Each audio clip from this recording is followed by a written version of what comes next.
யோ மாப்ள, என்னையா சும்மா நின்னுட்டு இருக்க? கை எடுத்து இப்படி கும்பிடியா மாப்ள? மாப்ள, இந்த சித்தர் நாம நினைக்கிற மாதிரி சாதாரண சித்தர் இல்ல. வருஷத்துல 3/4 நாள் அழகர் மலை காட்டுக்குள்ளதான் இருப்பாராம். அவரை நம்ம நேர்ல பாக்குறதே ரொம்ப அபூர்வமா மாப்ள.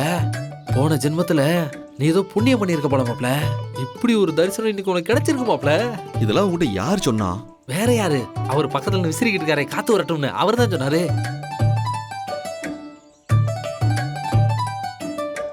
மாமா, இவர் எப்படி என் குழந்தைய கலரா பிறக்க வைப்பாரு? ஐயோ, அப்படிலாம் பேசாத மாப்ள. வயலடி மாப்ள. என்ன? ஓ வயலடி மாப்ள.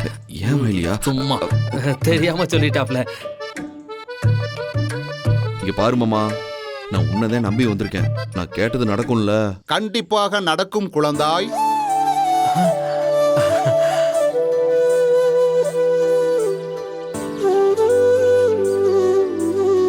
கவலைப்படாதே சேதுபதி.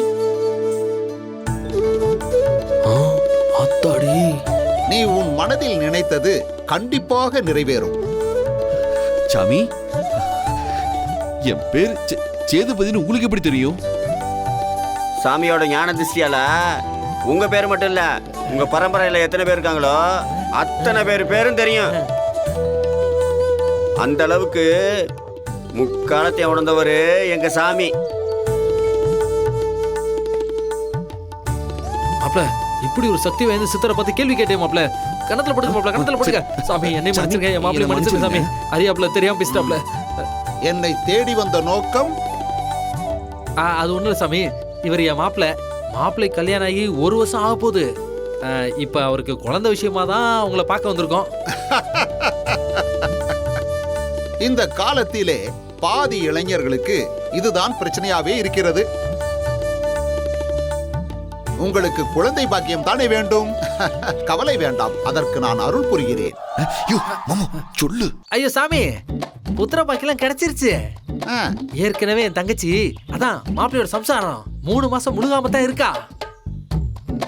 ஓ சாமி, நீங்க நினைக்கிற மாதிரி என் மாப்பிள்ளைக்கு அந்த மாதிரி பிரச்சனை கிடையாது. அப்போ தங்களுடைய தேவைதான் என்ன மகனே? சாமி, என் மாப்பிள்ளைக்கு பிறக்க போற குழந்தை நல்லா செக்கச்சவேன்னு பிறக்கணும். அதுக்கு தான் உங்களை தேடி வந்திருக்கோம் சாமி. அது உங்களால முடியுமா சாமி? என்னால் முடியாதது ஈரேழு உலகத்திலும் இல்லை.